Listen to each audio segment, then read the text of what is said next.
So hello everyone, welcome to the platform. अब हम जो अगला टॉपिक पढ़ने जा रहे हैं वो है डिस्क्रिशनरी पावर ऑफ प्रेसिडेंट। तो सबसे पहले आपको समझना है कि डिस्क्रिशनरी मतलब क्या होता है। डिस्क्रिशनरी मीन समथिंग सीक्रेट ना, डिस्क्रीट जिसका क्या मतलब होता है, कुछ secretly. So basically discretionary power of president का मतलब होता है वो पावर्स जो प्रेसिडेंट खुद अपनी मर्जी से एक्सरसाइज करता है। वो बाउंड नहीं है कि जो उसको prime minister, council of minister, cabinet minister बता रहे हैं वो उन्हीं को माने।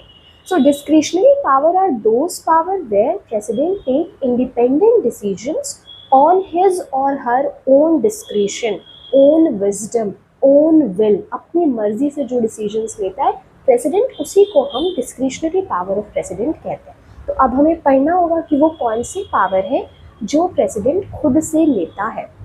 Now try to understand. मैंने आपको एक्सप्लेन भी किया है और उसके एग्जाम्पल भी दिए हैं कि ऐसा इंडिया में कब हुआ है। तो थोड़ा सा डिटेल होगा बट एट द एंड आपको बहुत अच्छे से समझ आ जाएगा, तो आप घबराइएगा मत। Okay, now coming to the first point. आप देखो, पहला पॉइंट कहता है appointment of prime minister when no single party holds the majority. इसका मतलब है प्रेसिडेंट की मर्जी होती है कि प्राइम मिनिस्टर किसको अपॉइंट करना है जब किसी भी पार्टी के पास मेजॉरिटी नहीं है। किसी पार्टी के पास भी मेजॉरिटी नहीं है और जिसने कोलिजन बना दी है उसके पास भी मेजॉरिटी नहीं। अब आपको समझना होगा मेजॉरिटी क्या होता है। Now you see, majority means 272 seats total Lok Sabha में, क्योंकि सरकार बनानी है तो आपको लोकसभा में बहुमत लेनी होगी, मेजॉरिटी लेनी होगी। तो कितनी मेजॉरिटी? आउट ऑफ 550 एटलीस्ट आपके पास 272 सीटें होनी चाहिए, तब आपकी फुल मेजॉरिटी की सरकार बनती है। अगर इससे कम है तो आप दो तीन पार्टियों को एक साथ लाके एटलीस्ट 272 का नंबर टच करिए, तब आपकी गवर्नमेंट बनेगी। तो क्या हुआ, 1996 का जब इलेक्शन हुआ, जो कि उस वक्त हमारे जो प्रेसिडेंट थे वो शंकर दयाल शर्मा इंडिया के प्रेसिडेंट थे। 1996 में जब इलेक्शंस के रिजल्ट आए तो किसी भी पार्टी को मेजॉरिटी मिली नहीं। तो अब यहाँ का प्रेसिडेंट का डिस्क्रिशन है कि वो प्राइम मिनिस्टर किसको अपॉइंट करेगा। तो 1996 में बीजेपी को प्रेसिडेंट ने बुलाया दैट आप आइए और अपनी मेजॉरिटी यहाँ पे प्रूफ करिए। मतलब किसी के पास भी नहीं है और आप ही एक सिंगल लार्जेस्ट पार्टी है जिसको सबसे अधिक वोट मिले।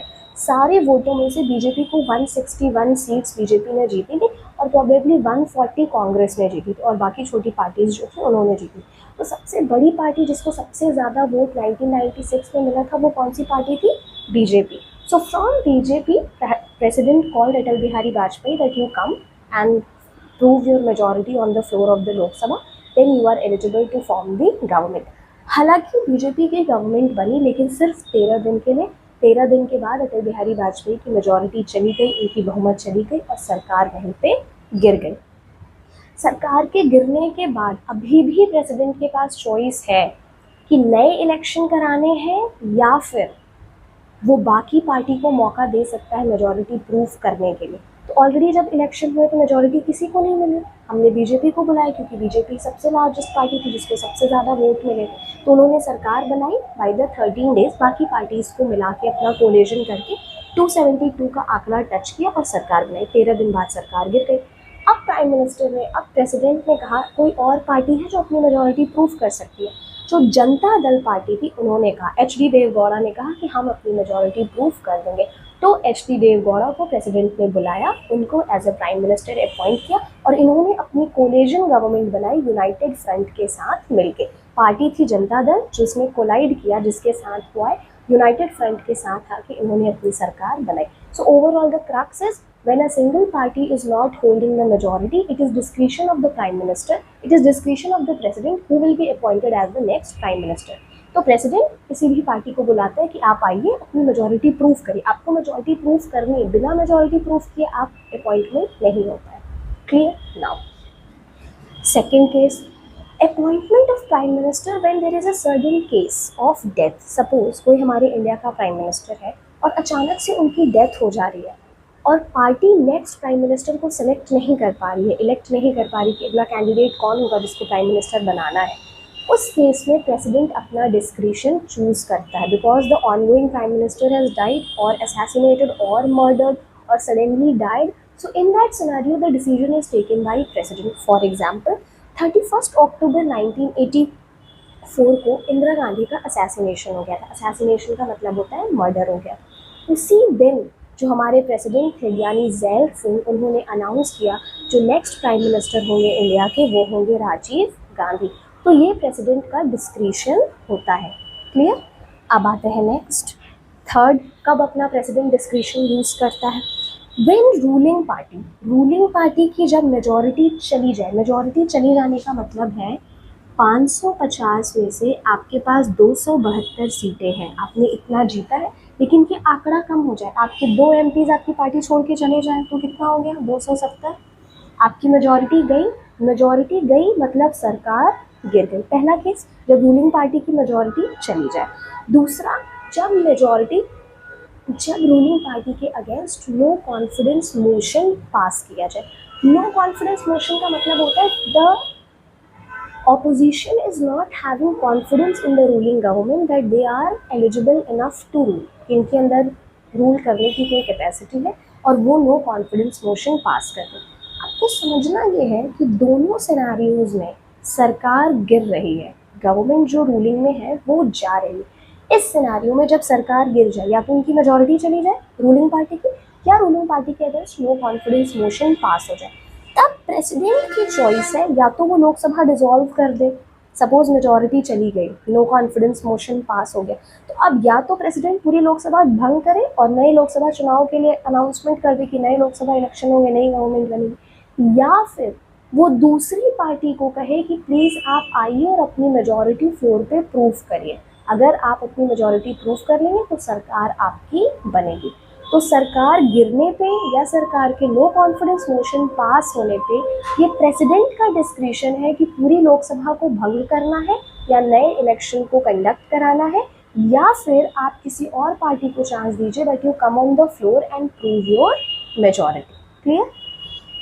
Third is president can dismiss the minister. President उन मिनिस्टर्स को डिसमिस कर सकता है जिनकी कॉन्फिडेंस जा चुकी है, जिनकी मेजॉरिटी जा चुकी है, नो कॉन्फिडेंस मोशन उनके अगेंस्ट पास हो गया, बट फिर भी वो रिज़ाइन नहीं कर रहे हैं, पार्लियामेंट छोड़ के जाने के लिए तैयार नहीं है, तो उनके अगेंस्ट प्रेसिडेंट डिसिप्लिनरी एक्शन ले सकता है और उनको डिसमिस कर सकता है। तो ये है डिस्क्रिशनरी पावर। ओवरऑल रिकैप, पहला, प्रेसिडेंट अपना डिस्क्रिशन तब चूज़ करता है, तब यूज़ करता है जब किसी सिंगल पार्टी के पास मेजॉरिटी ना हो, तो प्राइम मिनिस्टर को किसको अपॉइंट करना है ये प्रेसिडेंट डिसाइड करता है। दूसरा, when the ongoing prime minister die because of a sudden death, murder, assassination, जो प्राइम मिनिस्टर है उनकी डेथ हो जाए, तो अगला पीएम इमीडिएट कौन होगा? जब पार्टी नहीं डिसाइड कर पाती है तो प्रेसिडेंट इमीडिएटली डिसाइड करते हैं कि उस पार्टी से अगला प्राइम मिनिस्टर कौन होगा।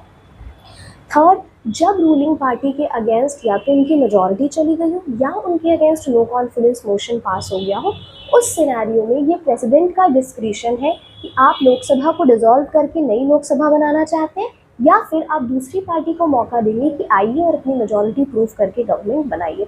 Fourth, no confidence motion is passed, you have lost the majority but still you are not resigning from the government, then the president can dismiss you. Clear.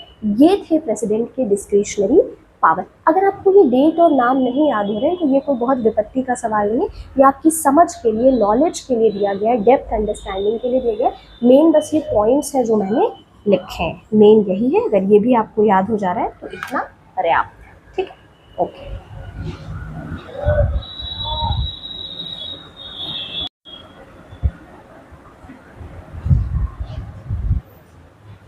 So now learners, we have to study emergency powers of the president, कि president के पास कौन कौन से emergency powers होते हैं।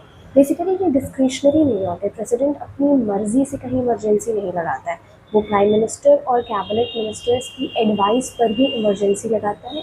दूसरी चीज़, वो advice written में होनी चाहिए, मतलब आपने सिर्फ वर्बली बोल दिया तो नहीं, रिटन आपको लिखित देना होता है, so that there can be a proof कि मुझसे कहा गया इमरजेंसी इम्पोज करने के लिए, तभी मैं कर रहा हूँ, मैं अपनी मर्जी से नहीं कर रहा हूँ।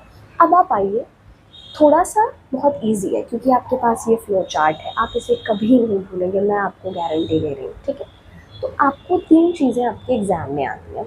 ये चीज़ आपके सब्जेक्टिव में आती है कि नेशनल इमरजेंसी किन सर्कमस्टांसिस में लगती है, स्टेट इमरजेंसी किन सर्कमस्टांसिस में लगती है और फाइनेंशियल कब लगती है, ये सब्जेक्टिव में आता है। तो 3 पॉइंट्स, 2 पॉइंट्स हमें लिखने होते हैं।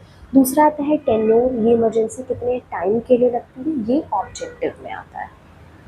फिर आता है इफ़ेक्ट, जब भी ये इमरजेंसी लगती है इसका इम्पैक्ट और इफ़ेक्ट क्या होता है, ये सब्जेक्टिव में आता है। 4 पॉइंट्स सब में मैंने लिखे हैं, मैक्सिमम 4 है, आपकी बुक में भी और यहाँ पे भी दिए, और ये चारों आपको याद करने हैं। अब आप समझो कि इमरजेंसी मतलब क्या होता है। इमरजेंसी मतलब होता है a situation which is different from a ordinary situation, एक ऐसी स्थिति जो हमारे सामान्य स्थिति से अलग है, जिसको सामान्य रूल रेगुलेशन से आप नहीं कंट्रोल कर सकते। ये एक एक्स्ट्रा ऑर्डिनरी सिचुएशन है, तो जिसके लिए हमें एक्स्ट्रा ऑर्डिनरी रूल्स चाहिए। अब हमारी कंट्री ऑर्डिनरी फेज में नहीं है, तो ये कैसे पता चलेगा कि वो एक्स्ट्रा ऑर्डिनरी सिचुएशन क्या है। कल ही प्रेसिडेंट को लग रहा है कि कोई एक्स्ट्रा ऑर्डिनरी सिचुएशन है तो इमरजेंसी लगा दे, नहीं। कॉन्स्टिट्यूशन में वेल डिफाइंड है कि वो कौन सी सिचुएशन है, किस परिस्थिति में आप इमरजेंसी लगा सकते हैं। तो अब आप देखो, हमें 3 इमरजेंसी पढ़नी है। कौन कौन सी? नेशनल इमरजेंसी, स्टेट इमरजेंसी, इसी स्टेट को हम कॉन्स्टिट्यूशनल मशीनरी इमरजेंसी भी कहते हैं, इसी को हम प्रेसिडेंट रूल भी कहते हैं। तो इन तीनों में से कोई भी एक शब्द आपके एग्जाम में यूज हो, पूरी बात हो रही है स्टेट इमरजेंसी की। लास्ट हमको पढ़ना है फाइनेंशियल इमरजेंसी। तो आप कैसे याद रखेंगे इस इमरजेंसी को? आप याद रखेंगे NSF के कोड से। N stands for national, S stands for state and F stands for financial। दूसरी चीज़, किस आर्टिकल में दिया, हालांकि ये आपकी बुक में नहीं है लेकिन कभी ना भूलने के लिए मैं बता दे रही हूँ। एक आर्टिकल आपको याद रखना है कि नेशनल इमरजेंसी दी हुई है आर्टिकल 352 में, बस इस एक आर्टिकल को पकड़िए। +4 करेंगे 356, दूसरे आर्टिकल में दी हुई है स्टेट इमरजेंसी। सिर्फ एक आर्टिकल याद किया 352, +4 करके क्या आ जाएगा 356, जिसमें स्टेट की बात है। 356 में +4 करके क्या आ जाएगा 360, जिसमें बात की गई है फाइनेंशियल इमरजेंसी। ठीक है, तो ये हो गई टाइप्स ऑफ इमरजेंसी, और कहाँ ये दी हुई है कॉन्स्टिट्यूशन में, कभी नहीं भूलेंगे। कैसे नहीं भूलेंगे? NSF, नेशनल, स्टेट और फाइनेंशियल इमरजेंसी क्या आर्टिकल है? 352 +4 356, 356 +4 360, ये हो गया आर्टिकल। ठीक, अब देखते हैं हमारे कॉन्स्टिट्यूशन में यही 3 इमरजेंसी दी हुई है, यही 3 स्पेशल सिचुएशन दी हुई है, इसके अलावा और कुछ नहीं होता है। तो अब आते हैं पहली situation, national emergency.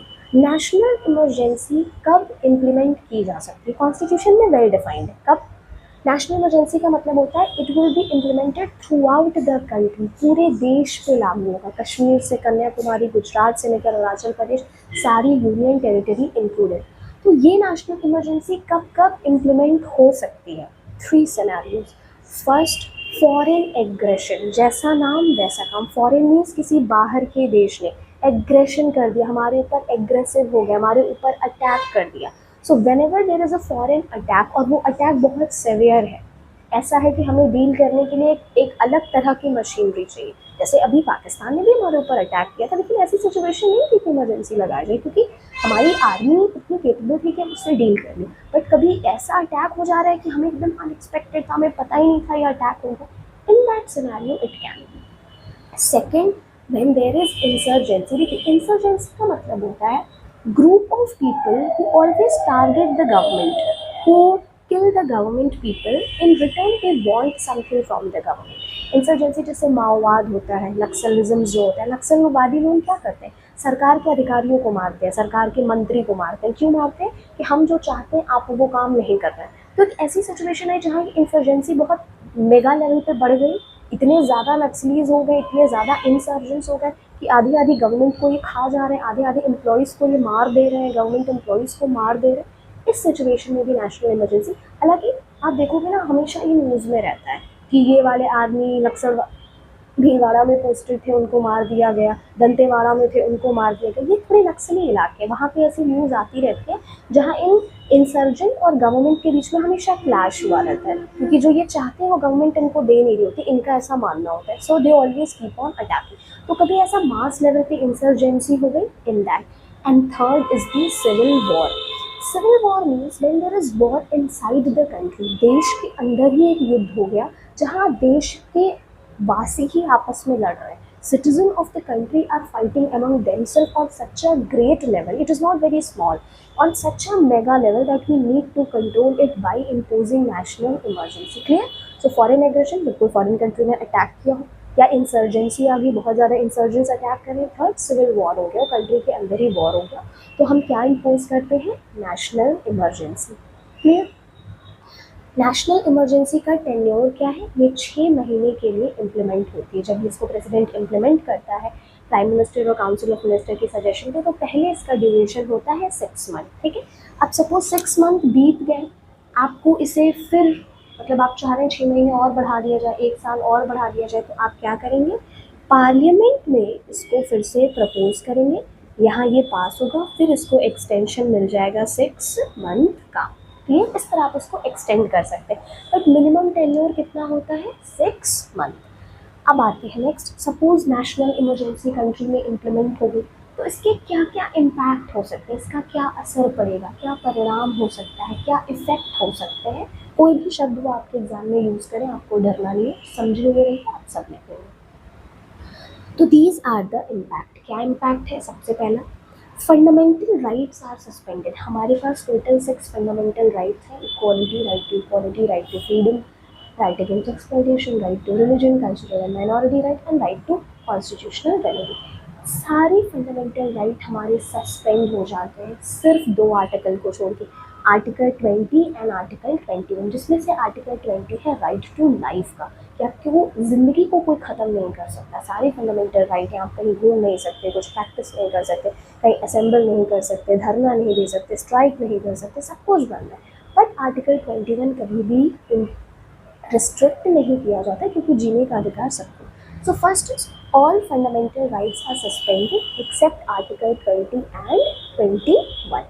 Second impact क्या है, complete control of the state by the union government. Suppose India में जितने स्टेट्स हैं, ये ओवरऑल इस पूरे स्टेट का कंट्रोल किसके पास चला जाएगा, न्यू दिल्ली में जो हमारी मेजर सरकार यूनियन गवर्नमेंट बैठी है, इसके पास आ जाएगा।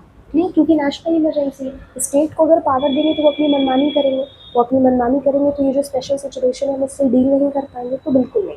सारे स्टेट का पावर किसके पास आ जाना है, सेंट्रल गवर्नमेंट के पास। Clear. Third, term of the Lok Sabha is extended for 1 year. अब इसको आप समझो, इसका क्या मतलब है, इसका मतलब है सपोज 2020 से 2025, ठीक है, 2020 में चुनाव हुए तो गवर्नमेंट का टेन्योर कितना होगा, 2025 तक, 5 साल के लिए सरकार चुनी जाएगी।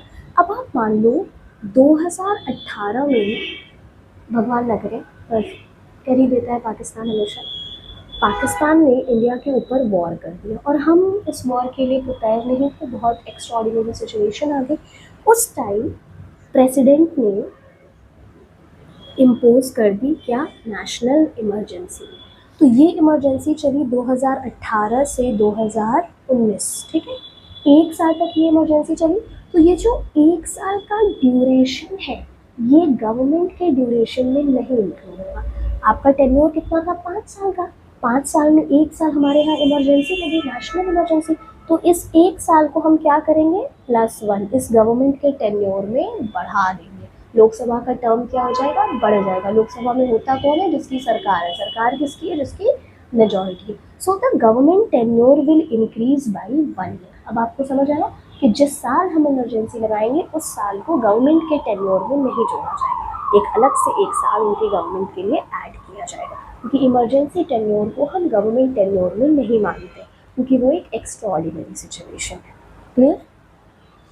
अब आइए next, financial provision of the centre can be suspended. Financial provision means already हमारे कंट्री में वॉर चल रहा है, अंदर चल रहा है, बाहर चल रहा है, कुछ इंसर्जेंसी का मामला है, तो हो सकता है आपकी सैलरीज को रिड्यूस कर दिया जाए, आपका जितना बजट है सब कुछ डिफेंस पे लगा दिया जाए कि ये वॉर हमें हर हालत में रोकनी है। तो जो फाइनेंसेस आपके पास है उसमें कुछ ना कुछ रिडक्शन सेंटर कर सकता है। क्लियर। नेशनल इमरजेंसी की पूरी कहानी आपको समझ आ गई। अब चलते हैं दूसरी इमरजेंसी पे, जो कि है स्टेट इमरजेंसी। ये इमरजेंसी नेशनल पूरे कंट्री पे इम्प्लीमेंट होती है, ठीक है। अब आते हैं स्टेट। स्टेट इमरजेंसी का मतलब होता है जो स्टेट में लागू की जाए, राज्यों में लागू की जाए। इसी स्टेट इमरजेंसी को हम प्रेसिडेंट रूल भी कहते हैं, इसी स्टेट इमरजेंसी को हम कॉन्स्टिट्यूशनल मशीनरी भी कहते हैं, या फिर फेलियर ऑफ कॉन्स्टिट्यूशनल मशीनरी, कि उस स्टेट का law and order, law and administration बहुत डिस्टर्ब हो गया है। ठीक नाउ अब पॉइंट आता है कि स्टेट इमरजेंसी कब इम्पोज की जा सकती है। प्रेसिडेंट का मन कर रहा है किसी स्टेट को कंट्रोल में ले लेते हैं तो बस इम्पोज कर दिए, नहीं। कॉन्स्टिट्यूशन ने ये भी बता दिया है कि कब आपको लगानी, कोई कंफ्यूजन रखा ही नहीं है, कॉन्स्टिट्यूशन ने बता रखा है, न किसी के मनमानी से कि देखो जो बता रहे हैं बस वो सुनो। अब आप देखो प्रेसिडेंट रूल में क्या होता है, जब किसी स्टेट में इनस्टेबिलिटी इन गवर्नेंस आ जाए, बेसिकली वहाँ का मतलब है लॉ एंड ऑर्डर क्या हो जाए, डिस्टर्ब हो जाए। किसी स्टेट का लॉ एंड ऑर्डर डिस्टर्ब हो गया है, बहुत ज़्यादा वहाँ पे क्योस हो गया है, स्ट्राइक हो रहे हैं, राइट्स हो रहे हैं, दंगे हो रहे हैं, कि उस राज्य की जो राज्य सरकार है वो बिल्कुल नियंत्रण नहीं कर पा रही है। The state government is unable to take control of the ongoing situation such as strike and riot and they are on such a very large scale level, एकदम त्राही त्राही मच गई। उस सिनेरियो में उस स्टेट का जो गवर्नर होता है, ये गवर्नर प्रेसिडेंट को अपनी रिपोर्ट देता है। रिपोर्ट किसको देता है, प्रेसिडेंट को, कि देखिए हमारे स्टेट का लॉ एंड ऑर्डर बहुत बिगड़ गया है, अब हमारे कंट्रोल से कुछ चीज़ें नहीं हो रही हैं, काइंडली आप इस स्टेट को कम्प्लीटली अपने कंट्रोल में ले लीजिए, अपने कंट्रोल में रखिए और वहाँ से उसको नियंत्रण करिए। तो पहला, law and order of the state is endangered. Second scenario क्या है, पॉलिटिकल डेडलॉक आ गया। पॉलिटिकल डेडलॉक मीन्स किसी की बहुमत ही नहीं मिल रही है, किसी की सरकार ही नहीं बन रही, सरकार बन रही है, सरकार गिर रही है, सरकार बन रही है, सरकार गिर रही है, तो एज सच पॉलिटिकल स्टेबिलिटी नहीं है। तो ऐसे सिनेरियो में भी स्टेट इमरजेंसी इम्प्लीमेंट हो सकता है। क्लियर, पहला लॉ एंड एडमिनिस्ट्रेशन बहुत डिस्टर्ब है, बहुत राइट्स हो रहे हैं, दूसरा वहाँ पे पॉलिटिकल डेडलॉक है, एक पर्टिकुलर किसी की सरकार नहीं बन पा रही, बहुत इनस्टेबिलिटी चल रही है। इन दोनों सिनेरियो में प्रेसिडेंट रूल इम्पोज होता है। कैसे इम्पोज होता है, गवर्नर अपने स्टेट की एक रिपोर्ट बनाता है, वो प्रेसिडेंट को देता है, उस रिपोर्ट की स्टडी के बेसिस पे प्रेसिडेंट उस स्टेट में इमरजेंसी इम्प्लीमेंट कर देता है। क्लियर, अब इस स्टेट इमरजेंसी का टेन्योर कितना होता है, टेन्योर होता है 2 मंथ का। पहले इसको 2 महीने के लिए, क्योंकि देखो जब स्टेट इमरजेंसी इम्पोज होती है तो उस स्टेट का जितना पावर है, जो सब कुछ है, वो कम्प्लीटली सेंटर के हाथ में चला गया। तो आपके पास as a chief minister, as member of legislative assembly कोई पावर नहीं, सब शून्य हो गया, जीरो। इसीलिए इसका टेन्योर 2 महीने रखा गया कि 2 महीने में हम सिचुएशन को नॉर्मल करते हैं। नहीं होता है फिर इसको पार्लियामेंट से रेटिफाई करते हैं और फिर ये 6 मंथ के लिए एक्सटेंड कर जाती है। क्लियर, एक चीज़ समझिए, अगर आपके एग्जाम में एक क्वेश्चन आता है कि स्टेट इमरजेंसी का टेन्योर क्या है, ऑप्शन में 2 मंथ भी है और 6 मंथ भी है, तो आप जाएंगे 6 मंथ के लिए, क्योंकि रेटिफिकेशन तक इसको हम एक्सटेंड कब तक कर सकते हैं, 6 महीने के लिए कर देते हैं। अगर ऑप्शन में 2 मंथ भी है, 6 मंथ भी है, तो मोस्ट अप्रोप्रिएट है आप 6 मंथ के लिए जाइए। बट ऑप्शन में 1 2 3 4 है, then you will go for 2 month. Clear, अब आते हैं नेक्स्ट कि इसके क्या कॉन्सिक्वेंसेज होते हैं जब कोई स्टेट पे स्टेट इमरजेंसी लग जाती है, तो उसके साथ क्या होता है। पहला, the state directly comes under the rule of the president, which means the state directly comes under the control of the union. वो पूरा स्टेट सेंट्रल गवर्नमेंट के कंट्रोल में आ गया, वहाँ की लेजिस्लेटिव असेंबली, लेजिस्लेटिव काउंसिल, वहाँ के चीफ मिनिस्टर, सब कुछ जीरो, कुछ नहीं।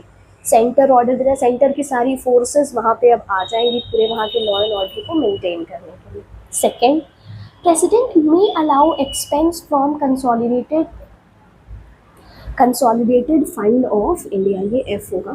Consolidated fund of state, देखो मैंने बताया था ना, जैसे हमारा खाता होता है वैसे गवर्नमेंट का भी अकाउंट होता है, उस गवर्नमेंट के हमारे अकाउंट में हमारा पैसा होता है, गवर्नमेंट के अकाउंट में गवर्नमेंट का पैसा होता है। तो गवर्नमेंट का पैसा क्या है, गवर्नमेंट के पास वो पैसा है जो हम एज अ सिटीजन टैक्स देते हैं। तो हमारे टैक्स कहाँ जाते हैं, कंसोलिडेटेड फंड ऑफ स्टेट में जाते हैं, उस राज्य के कंसोलिडेटेड फंड में जाते हैं। उसके बाद आपको राज्य में जितने काम करने आप उस फंड से करो। अब हो क्या रहा है, जब इमरजेंसी लग गई स्टेट इमरजेंसी, तो आपका पूरा स्टेट तो सेंटर के कंट्रोल में है, तो आपके अकाउंट से पैसा कौन निकालेगा, कंसोलिडेटेड फंड ऑफ स्टेट से पैसा निकालने के लिए आप पूछेंगे कैसे। पहले तो विधानसभा में पूछते थे, अब तो विधानसभा बिल्कुल एकदम जीरो पे चल रही है, उसमें कोई काम तो हो नहीं रहा। So now president will give permission, consolidated fund of state से आप पैसा निकाल सकते हैं कि नहीं, it will be directed by the president. Okay, third है प्रेसिडेंट में suspend provision of constitution related to the state. अब देखो कॉन्स्टिट्यूशन में हमारे स्टेट लिस्ट है, यूनियन लिस्ट है, रेसिडरी है, कॉन्करेंट है। तो अगर स्टेट से रिलेटेड आपको कॉन्स्टिट्यूशन में इंडिया के कोई चेंज करना है ड्यूरिंग द इमरजेंसी टाइम, तो वो प्रेसिडेंट रेकमेंड कर सकता है कि चलिए स्टेट वाले इस पार्ट में हमें कुछ चेंजेस करने की ज़रूरत है।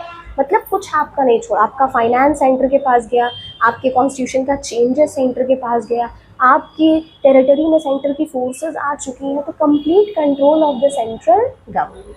लास्ट है president may dissolve the Vidhan Sabha of the state. Suppose ऐसे सिनेरियो है कि बहुत ज़्यादा क्योस बढ़ गया, अगर ज़रूरत पड़ी कि वहाँ की सरकार को भी भंग करना पड़ जाए, तो प्रेसिडेंट ऑर्डर दे सकते हैं कि उस स्टेट की विधानसभा को भंग कराइए, जब इमरजेंसी हटेगी तो वहाँ पे नए इलेक्शन कराए जाएंगे। पहली चीज़, ये पहली बार स्टेट इमरजेंसी कहाँ लगी थी, तो ये लगी थी 1951 पंजाब में, ठीक है। दूसरी चीज़, अगर आप रिसेंट देखेंगे इमरजेंसी कहाँ लगी थी, तो मणिपुर में लगी थी। तीसरी बात, सबसे लंबी स्टेट इमरजेंसी कहाँ लगी हुई है, तो जम्मू एंड कश्मीर में लगी है। टोटल 3 साल के लिए लगातार वो स्टेट इमरजेंसी के अंडर रहा है या प्रेसिडेंट रूल के अंडर रहा है। इतनी क्योटिक सिचुएशन वहाँ पे थी, लॉ एंड ऑर्डर इतना वहाँ का डिसरप्ट हो गया था। तो स्टेट इमरजेंसी की भी कहानी बिल्कुल क्लियर है। अब आते हैं नेक्स्ट और लास्ट है हमारा financial emergency which is under article 360। पहली चीज़, कब ये इम्प्लीमेंट होती है? फर्स्ट, फाइनेंशियल इनस्टेबिलिटी आ गई है, देश का जो आर्थिक व्यवस्था है बहुत इनस्टेबल हो गया, गवर्नमेंट वहाँ की बहुत इनस्टेबल हो गई है, फाइनेंशियली आपके पास बिल्कुल पैसा नहीं है। दूसरा, credit of the nation is threatened. इसका क्या मतलब है? देश का जो क्रेडिट है ना, जिस इतना गिर चुका है कि बाहर की किसी कंट्री को आपके ऊपर भरोसा ही नहीं कि वो आपके यहाँ इन्वेस्टमेंट करें। बैंक को भारत सरकार पर भरोसा नहीं है कि ये इकॉनमी हमारी सही चला पाएंगे। ऐसे 2 सिनेरियो में फाइनेंशियल इमरजेंसी लगाया जाता है। पहला, हमारे यहाँ फाइनेंशियल क्राइसिस आ गया, पैसे की कमी हो गई, इनस्टेबिलिटी इतनी कमी हो गई कि देश नहीं चल सकता उससे। दूसरा, आपका क्रेडिट बहुत डाउन हो गया, other countries are not having faith that they can invest in your country, the bankers do not have faith in the credit of your country has gone very down in terms of finance. अब इसका tenure क्या है? इसका भी tenure होता है 2 months के लिए, हम इसको पहले इम्पोज करते हैं और ऐसा होता है कि 2 महीने में आप स्थिति को अपने नियंत्रण में ले लेंगे, you will get control of the situation. Okay, अब आते हैं नेक्स्ट, फाइनेंशियल इमरजेंसी के क्या वो है, क्या कहते हैं, इम्पैक्ट क्या है, इसके इफेक्ट क्या होते हैं। सबसे पहला, क्योंकि फाइनेंस से रिलेटेड है, तो प्रेसिडेंट एक फाइनेंस कमीशन अपॉइंट करते हैं ये देखने के लिए कि जो हमारे देश में फाइनेंशियल क्राइसिस आ गया, ये कमीशन प्लीज़ आप बताइए कि हम क्या करें, इसमें बहुत सारे फाइनेंस के एक्सपर्ट होंगे, हम क्या करें कि हमारी कंट्री इससे बाहर निकल सके। दूसरा, प्रेसिडेंट सैलरी को कम कर सकते हैं, अलाउंसेस जो आपको बहुत सारी व्यवस्था मिलती है उसमें रिडक्शन किया जा सकता है, जहाँ जहाँ पैसे जा रहे हैं उसको प्रेसिडेंट रिड्यूस कर सकता है। थर्ड, जितने भी मनी बिल लोकसभा से पास हुए प्रेसिडेंट उनको कुछ समय के लिए फ्रीज कर देगा कि अभी इस पे साइन नहीं होगा, कंट्री को फाइनेंशियल इमरजेंसी से बाहर निकलने दीजिए, एक बार सारी स्थिति को नॉर्मल होने दीजिए तब हम इस पे साइन करेंगे।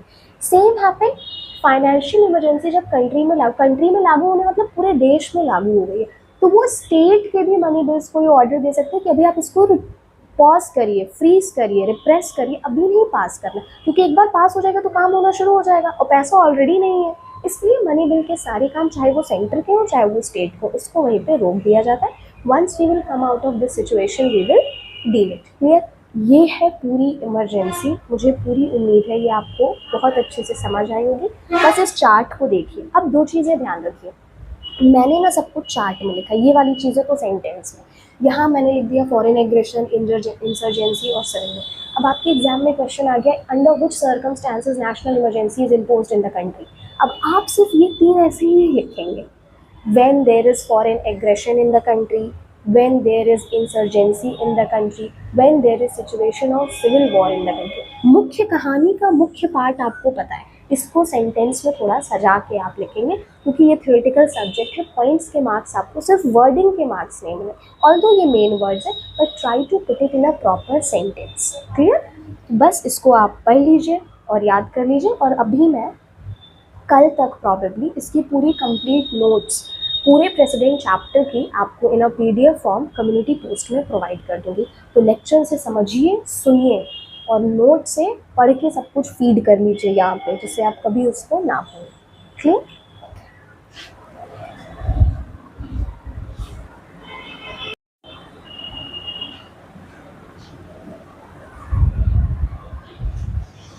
सो नाउ अब हमारा इस चैप्टर का लास्ट टॉपिक है, दैट इज़ वाइस प्रेसिडेंट। बहुत छोटा है, बहुत इजी है, कुछ भी डिफिकल्ट इसमें नहीं है। मतलब डायरेक्ट क्वेश्चन के चांसेस कम है, प्रेसिडेंट के होते वाइस प्रेसिडेंट से क्वेश्चन है, लेकिन इलेक्शन से रिलेटेड ऑब्जेक्टिव में टेन्योर को लेकर क्वेश्चन आ सकता है। तो to be on the safer side हम इसको भी कवर करेंगे, ऑल्दो ये आपके सिलेबस का पार्ट है, so there are chances question can come. पहली चीज़, वाइस प्रेसिडेंट ऑफ इंडिया बनने के लिए आपके पास क्या क्वालिफिकेशन होनी चाहिए? पहला, the person should be citizen of India, क्योंकि इंडिया का वाइस प्रेसिडेंट बनना है तो बेहतर है आप इंडिया के सिटीजन रहें। ऑलरेडी हम ब्रिटेन के अंडर बहुत साल रह ही चुके हैं, पता है हमको कैसा एक्सपीरियंस था। दूसरा, एज क्राइटेरिया कितनी होनी चाहिए? 35 ईयर्स। ये प्रेसिडेंट के लिए सेम है और वाइस प्रेसिडेंट दोनों के लिए सेम है। और to be president also you need to be 35 years, to be vice president also you need to be 35 years. Third, should not hold any office of profit. Now you see, office of profit का मतलब होता है if you are going to hold a government position, एक बार में आप एक ही गवर्नमेंट ऑफिस को होल्ड कर सकते हैं। You can not hold 2 government designation at one time and dragging salary from both the position. इसीलिए कहा गया है when you enter to the vice president office you should not holding any office of profit, और कोई office में आप नहीं होने चाहिए, अगर है तो वहाँ से रिज़ाइन करिए। लेकिन एक चीज़ और आपको समझनी है कि वाइस प्रेसिडेंट इकलौता ऐसा ऑफिस है हमारे कॉन्स्टिट्यूशन में जो एक बार में 2 ऑफिस होल्ड करता है। One is vice president of India also and another is chairman of Rajya Sabha also. But इसको सैलरी एक ही पोजीशन की मिलती है, तो इस तरह इसको कॉम्पनसेट करते हैं। Next is eligible for Rajya Sabha election, मतलब जो भी वाइस प्रेसिडेंट का इलेक्शन लड़े या बनना चाहे उसके लिए ये ज़रूरी है दैट आप राज्यसभा के मेंबर बनने के लिए एलिजिबल हो। अब आइए नेक्स्ट, इनके इलेक्शन कैसे होते हैं? इनडायरेक्टली होते हैं। इनडायरेक्टली का मतलब हम इनके इलेक्शन में पार्टिसिपेट नहीं करते। हु पार्टिसिपेट, तो कौन पार्टिसिपेट करता है? Member of the Lok Sabha and Rajya Sabha, in short all the MPs.